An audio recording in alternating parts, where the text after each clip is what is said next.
Namaskar everyone. Welcome to the Legionaries, a talk show with Alco-Bev professionals. Today, we will venture into another world where we will meet passion and profession. Passion is something that we want to follow, and profession is something which we wish to follow, but many a time we give a preference to our passion uh, when we will compare it with passion and profession. Today, our guest is very special. We are not going to speak about more about wine. We are not going to speak more about spirits. We are not going to speak more about alcohol, but we are going to speak more about his profession, his passion, and how he is juggling between both of them. Today, our guest is Mr. Naji, and Naji is from Lebanon. Hello, Naji. Welcome to the Legionaries. Hi, Malay. Nice to be here. Thank you. Naji, you know, when we decided that you are going to be one of our speaker, till then, I'm really curious that this session won't be a regular, the way we do with other professionals. This session is going to be really interesting, and this is going to be interesting for a lot of professionals who really want to follow their passion, but their profession is always there. I will not say hindrance, but I will always say it's not a free flow when you try to follow your profession as well as your passion. So I think that will be my next question. So my first question will be, our viewer, we want to know more about you as an individual. So if you can just put more light on you as an individual. Well, Malay, what can I say? I'm from Lebanon. I was born in Lebanon. I lived through the war. I left in 84. It's a miracle I survived the war because our village was wiped out in the war. So I went in 84. I studied mathematics in France. Then I studied engineering in the US at the University of Notre Dame, where I met my wife, Jill. And then I went to Stanford for my master's in electrical engineering, artificial intelligence, and business. And then I joined Merrill Lynch in the finance department. I was an investment banker with Merrill Lynch on Wall Street and in London for about 10 years. Then I joined a company called Colony Capital, where I was a partner. It's a global investment company, one of the largest in the world, based out of Los Angeles. And then one day I felt the need to make a difference in people's lives. So I changed, I decided to give everything up, and I moved back to my parents' village and called Hamdoun, which is a historic land of vineyards in Lebanon. And I started replanting the vineyards. In a way, just bringing tons of joy to myself and my family, and raised my kids and my American wife. We spent, the next few years in the vineyards. And it's such a joy to follow your own passion, such a joy to replant and look after land that's been historically vineyards for thousands of years. And when the war wipes things off the face of the earth, and then you have the opportunity, because you've been lucky, to give back, there is no greater pleasure in life. Stanford University, seed investment, venture capitalist, and now you are growing grapes. So how is this, how you are coping up with all this thing at one go?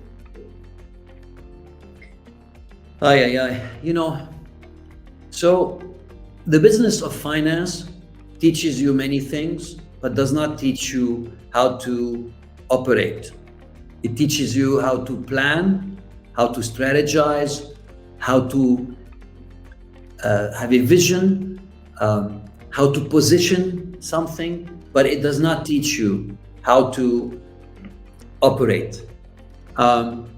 The smart financiers are those who know how to manage operators.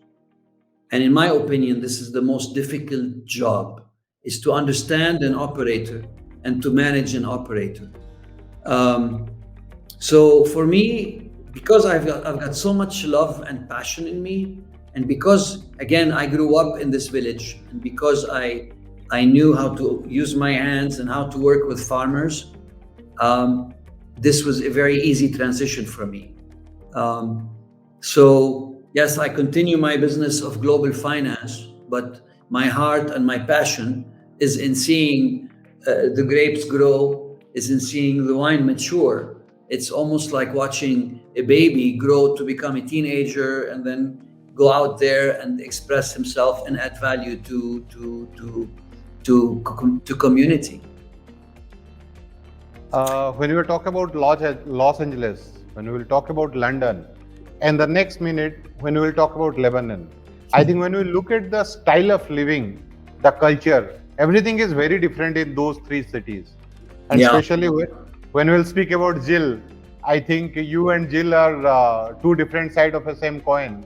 So how you convinced her also to, come back to Lebanon and follow your passion? Malay, you know how to ask the right questions, don't you? Look, when I met Jill we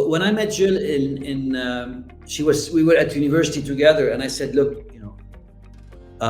before you commit your life to me, I want you to know that one day I want to go back to the village that was robbed from me and help fix it, help replant it, and help make the world's best wine. And for her, I think it was, as long as we're together, we can go anywhere. That's really how we both look at it. As long as we're together, as long as there is love, we can go anywhere. Lebanon, compared to London and Los Angeles, Lebanon has the same sophistication of London, has the same energy as Los Angeles. It's a very small place, but it's a place deeply rooted in history and culture. And it's a place with complex nature, with 24 climatic zones in a place no more than 10,000 square kilometers, where the mountains go up to 3,200 meters, and that's only an hour away from the beach. There is such tremendous complexity and depth of culture and nature in that place. It's like living the whole world in a place the size of Connecticut, effectively, in a place 1/10 the size of Switzerland. So it was not really different for me, having spent the past, let's say, 20 years before moving back to Lebanon, outside of Lebanon. It was not going back to Lebanon with my new global view, with my world that is deeply rooted in culture, being able to express that and find it in Lebanon, while being in touch with my childhood roots. It was all there, Malay. It was all there. The place totally fulfilled me and provided me the challenge that I needed.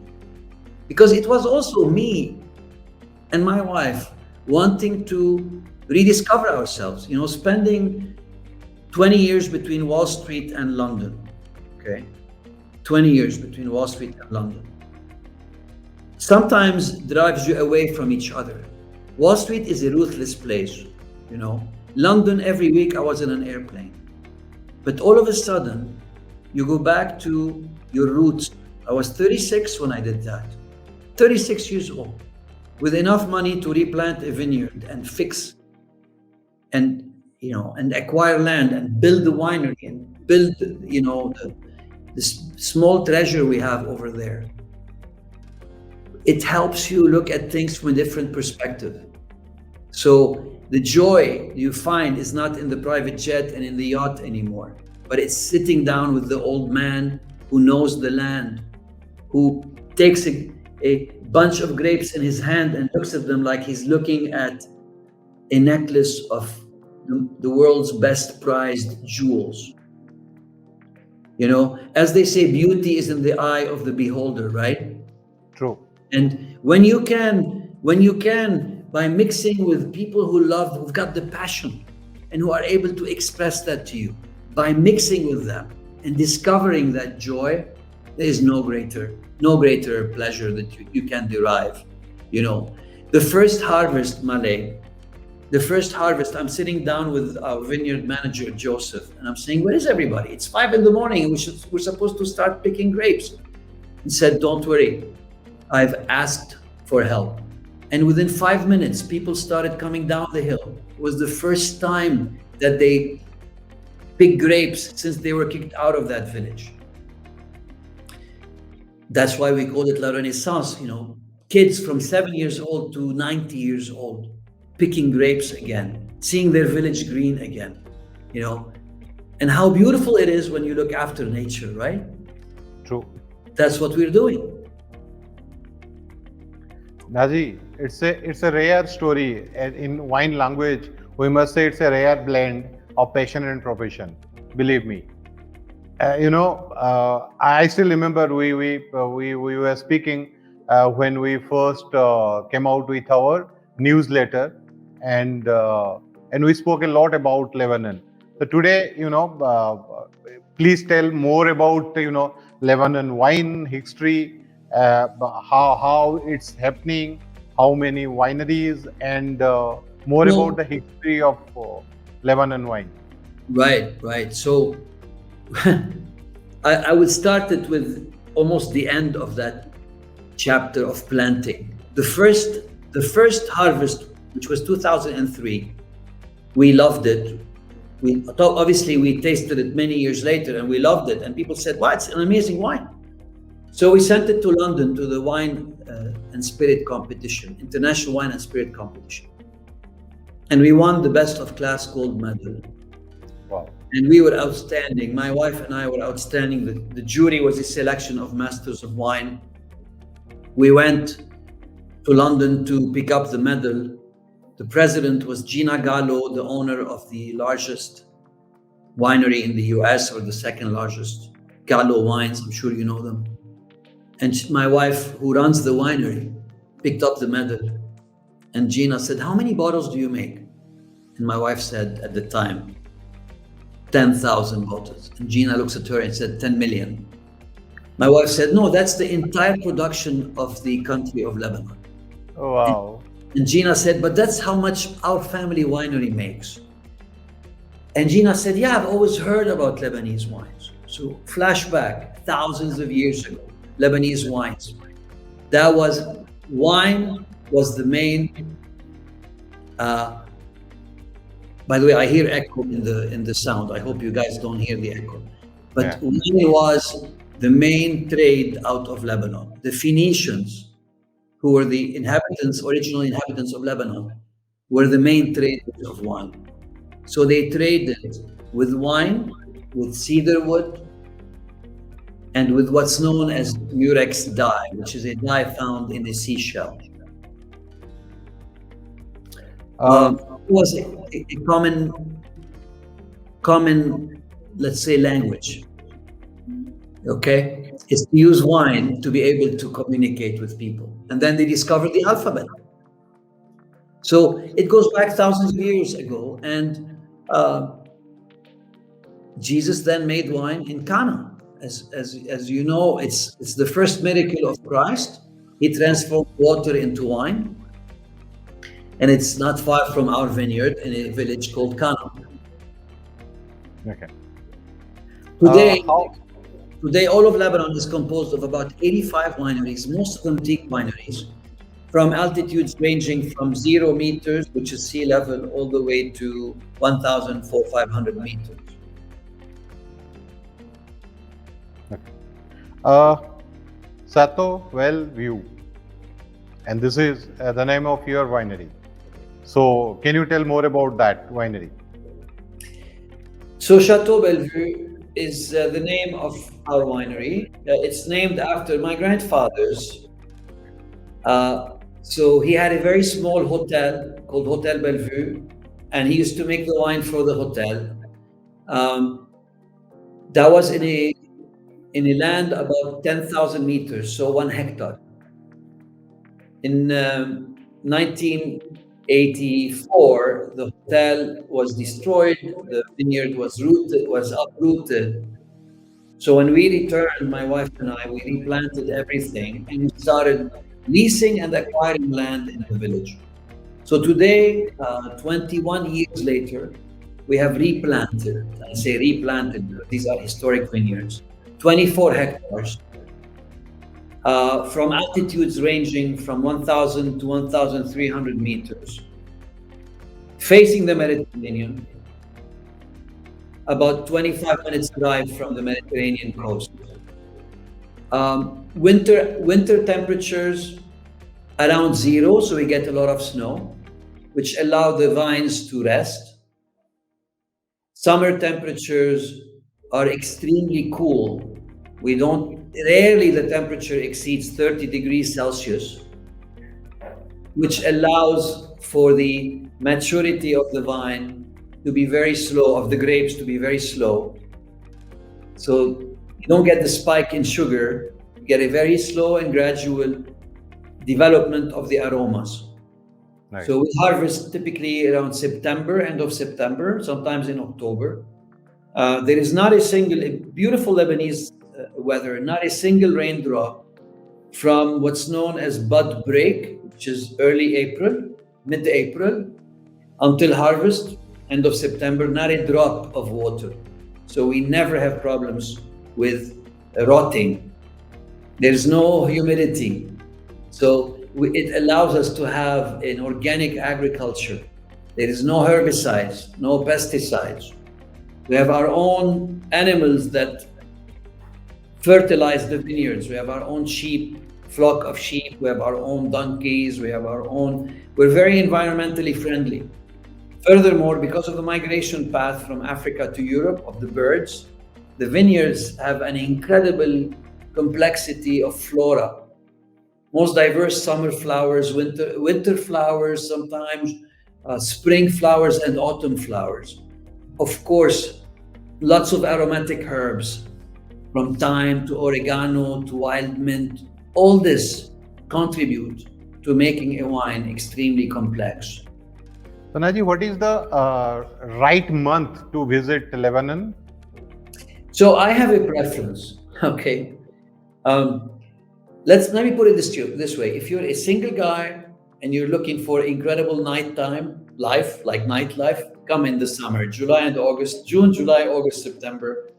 You don't sleep because of the fun times. If you are a wine lover and what you care about is not get stuck in traffic, discover the best wineries or all the wineries, spend a week in Lebanon and enjoy the mountain weather, see some snow. See, I would come in the spring, I would come in April.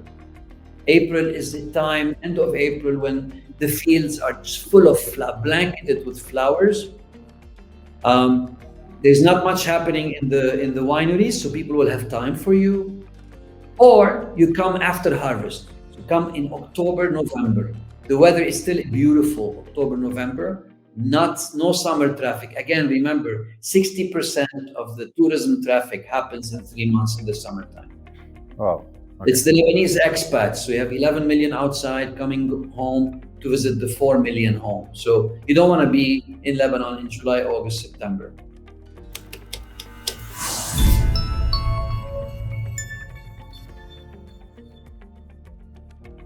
You know, Naji, you spend years in developed countries.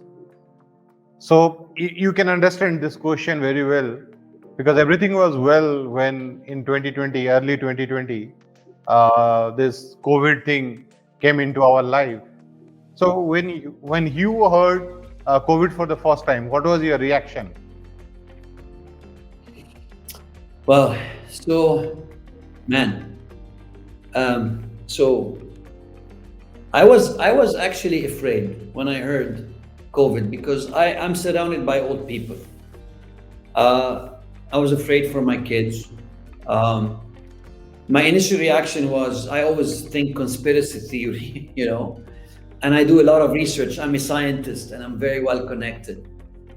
And then I think, you know, I think we learned how to cope with it, all of us. So in the village, actually, it's quite interesting, because every single time somebody gets COVID, the municipality sends a message saying this person got COVID. If you've been in touch with him, be careful. So it was quite developed the way people learned how to deal with it. You know, we've had, thankfully, I think one person pass away, and a lot of people got it. Lebanon, the majority have been vaccinated. There's been a huge drive from Pfizer and Moderna. One of the scientists at Moderna, the chief scientist, is from our village, so was able to contribute. So I think we're lucky. We Easterners, there's a lot of fate, if you want, like fatalism in the way we manage things. So people are careful. But like I tell you, my mother, who's 96 years old, she didn't stop a single day seeing her friends, and they kept visiting her, and they're all her age. And thankfully, they're all still healthy and doing well. I don't know what it is. Is it village weather? Is it village resistance? I don't really know, but they've been okay. So yeah, my family and I are vaccinated. Our workers in the winery are vaccinated now. Hopefully we'll be okay. I mean, we're concerned for India, Malay, because of the various strains and the Delta and the lack of preparation that you've had. But I don't want to talk about politics and what's going on in India right now. No, India is going well. I think we people are ready enough now. I think that is the difference between the first wave and second. And I think business are coming back into the normal track. Naji, any personal and professional learning from COVID? Oh, yeah. I mean, personal, definitely focus on your priorities. Focus on your priorities, your family, your friends. Enjoy them as much as you can, because overnight you may be robbed of the most precious thing you have, which is your health. Definitely. Enjoy the moment, carpe diem, as they say in Latin, live the moment. Professionally, it also shows that you may be booming if you're a restaurant, or if you're a hotel and something happens and overnight you can go bankrupt. If you're an airline, 95% of the business of one of our clients, which is a gourmet restaurant chain in Europe, 95% was gone of their business.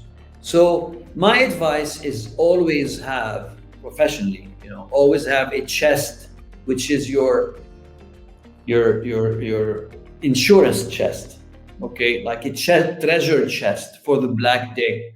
We have a proverb that says in Lebanon, keep your white penny for your black day. That's really nice, Naji. I think it's a lesson for everybody. And especially, when you are busy, when you are traveling, and when we really don't look back and see what we really plan, I think such thing really, pull you back in the track and tell you that this is not the life is. You should get ready for everything. I think that's nice of you. Yeah.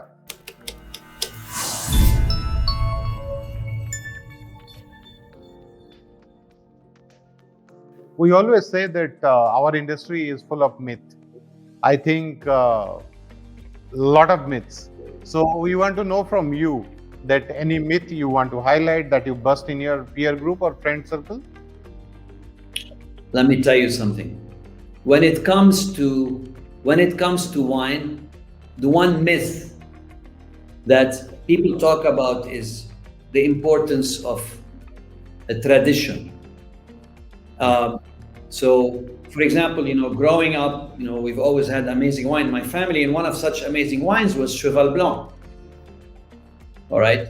And then I discovered later, when I became an investment banker and we were bankers to the wine industry in Europe, we also discovered that Cheval Blanc as a terroir, okay, is extremely valuable. It's about 100,000 francs a meter at the time.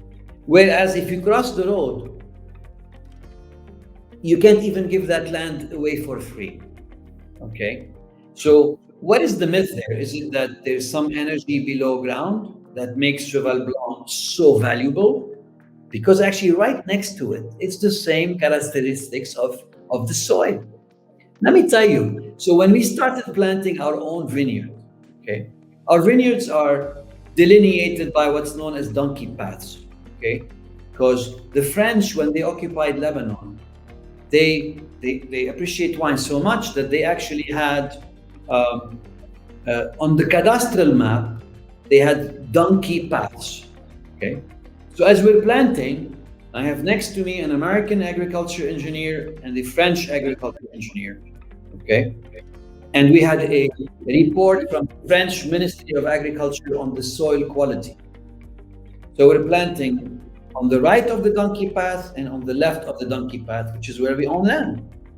All of a sudden, this old man comes from the village, an old man, and says, "Don't plant on the left." And I said, "Why?" He said, "Because this land for hundreds of years has been known as the stingy land." Stingy, okay? In French, they say avare. This land will not give you anything. And the French and the American, I'm translating to them, they said, "Well, we've tested the land, we've tested it. It's got the same exact characteristic, whether it's on the left of the donkey path or the right." Malay, let me tell you, I did exactly what our paid consultants told me and did not listen to the old man. Today, 21 years later, that land, the vines look almost dead, it gives almost no fruit, and it's more than just stingy. You know, you've got to listen. When it comes to wine, the advice I give you, listen to tradition. Let the old people express themselves. Okay, listen to the consultants also, but pay a much more important ear to the tradition, to the old people. All right, nice. It's not a myth anymore. Naji, you understand your wine and you involve yourself with wine production also. So this is a personal question from my side. One of my friend is trying to, make some wine at his home. And is it really necessary that with grape juice, we need to add sugar for fermentation? No, I mean, it depends on the level of sugar, right? In the grape juice. Uh-huh. Some wines are made with as little as 9% alcohol. So the Brix level, the level of sugar is very, very low. It can be very low as 14, 13, right? So you don't need to add sugar as long as you've got grape juice and there's enough sugar to kickstart the process. It's fine. Okay. In the Mediterranean, especially in our vineyards, because there's always sun, the sun gives you sugar in the juice, right? So we don't need to add anything. Okay. Okay. You got to let the terroir express itself. Okay. The land, the grapes need to express themselves. So the wine that you produce needs to be an expression of these grapes. Okay. And again, there's so much more than sugar and pH for acidity and TA, for total acidity and everything else. There's so much more. So I'm not fond of Californian wines, for example, at all, because they are scientifically made. Well, if you make them scientifically, what's the difference between this wine that you make scientifically and Pepsi Cola or Coca-Cola or any industrial process? There is no difference. It becomes an industrial process. When you put sensors in the soil that give you vitamins and water and other things, it becomes industrial. True. Terroir needs to express itself. True. I think that is the big difference between a commercial wine and a traditional wine. I think that is the big difference between a old world and a new world wine. Will you agree with me? Oh, 100% I agree with you. However, I think being an old world producer, like in France today, you have too many restrictions, or in Italy, that don't adapt to today's new climate conditions. So True. if you're making wine in Barolo today, you get such very high temperatures that you didn't used to get 20, 30 years ago. Your temperatures going up beyond 40 degrees. Well, that destroys the wine. It destroys the acidity. It raises the sugar. The wine becomes flat with no freshness. So they have to resort to dealing with that.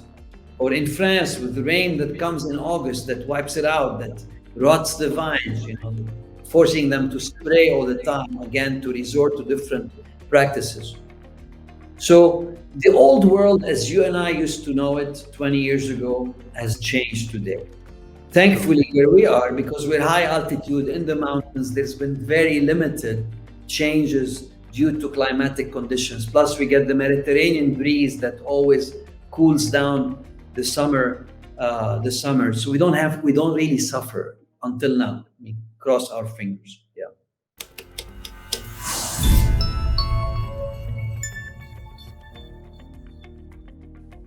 How important you think or you believe awareness for Lebanon wine? Look, unfortunately, Lebanon, because of the events of the last since 1975, from 75 to 90, there was the war, and then there was few events. Most importantly, the explosion of a year ago in the port. So when people think of Lebanon, they don't think of wine industry. All right, they don't think of this incredible product called wine, Lebanese wine. But when they discover it, they say, wow, why didn't I know it before? So I think awareness is extremely important, and it's something that should be spread and people should talk about it. So in most blind tastings that happen, people look at our wine and they say, wow, it's a Bordeaux wine, or they can't really place it. And when you tell them where they are, they say, wow, this is amazing. So awareness is very important.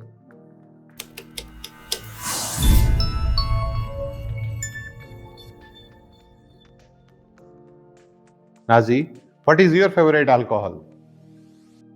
Hold on, I see we're at, my battery level is very low. I'm at 9%, shoot. What did you say? What is your personal favorite alcohol? Oh, Malay. I mean, I am all the way wine. Because Any I know specific? because wine is about an expression of terroir, it's an expression of society, it's an expression of history, it's an expression of suffering and pleasure, and it's so much is in the wine, and all you have to do is just go and watch these old vines. An old vine tells a story. If I were to tell you today it's whiskey, no, it's not whiskey. All right. I love single malt. Or some people talk about the amazing cocktails. It is not the amazing cocktails. It's, for me, it's all about the grape. It's about vine, It's about the vine. A vine lives hundreds of years, True. The most amazing whiskeys come from the best rivers, from the best water. That would be my second favorite alcohol. But before I get there, my love is for wine, in particular red wine, because it ages. And in French, you say, on élève le vin. Élève means you raise like a child. C'est un vin qui est bien élevé. It's well brought up. That's the exact translation, Or when you walk in a cellar and you smell the alcohol that's in the air because the barrels evaporate, as you know. Yep. You say, c'est la taxe des anges. It's the tax that the angels take. Isn't that beautiful? Yeah. So there is something very divine about wine. And I'm not religious, but you cannot separate, wine from the historical part of many religions, Most importantly, if you look at the Christian religion, which was dominant in our part of the world, right? when you know the story, right? I mean, Jesus' Last Supper decided it's wine and bread. He didn't choose orange juice or an apple. He chose wine and bread. True. Yeah. Have you, we are talking about tradition, we are talking about wine. So, have you ever came across the brand called Champagne Laurent Perrier? Oh, Laurent Perrier actually just had an amazing Laurent Perrier yesterday with my wife. Together, we spent days in Zurich to develop the wine industry for us. We had a beautiful Laurent Perrier seafood. People say seafood with Laurent Perrier. It was actually beautiful. It was a bottle called Legionaries. The toys. It was a 2013 Laurent Perrier. It was highly recommended. For me, this is an expression that goes a bit beyond wine. Also, when it comes to white wine, yeah, Nice. it's a pétillant. It massages you with the bubbles of the champagne.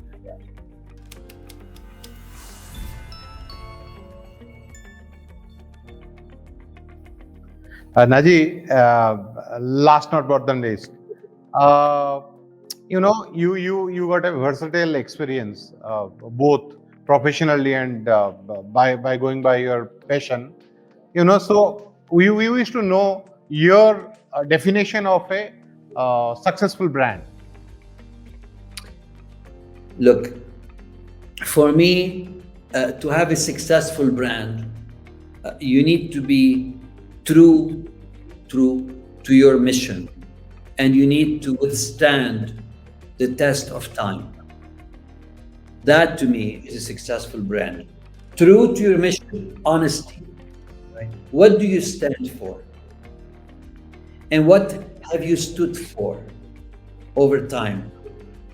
And are you resilient? Were you able to withstand the test of time? That to me is a successful brand. So nice of you, Naji. I think it's always, pleasure talking with you. And I am honestly looking forward to see you in person, you and Jill. So looking forward to see you soon. We will have a good time, whether in India or when you come visit us in Belle-Vue. Definitely, Naji. And thank you so very much for your time. Thank you.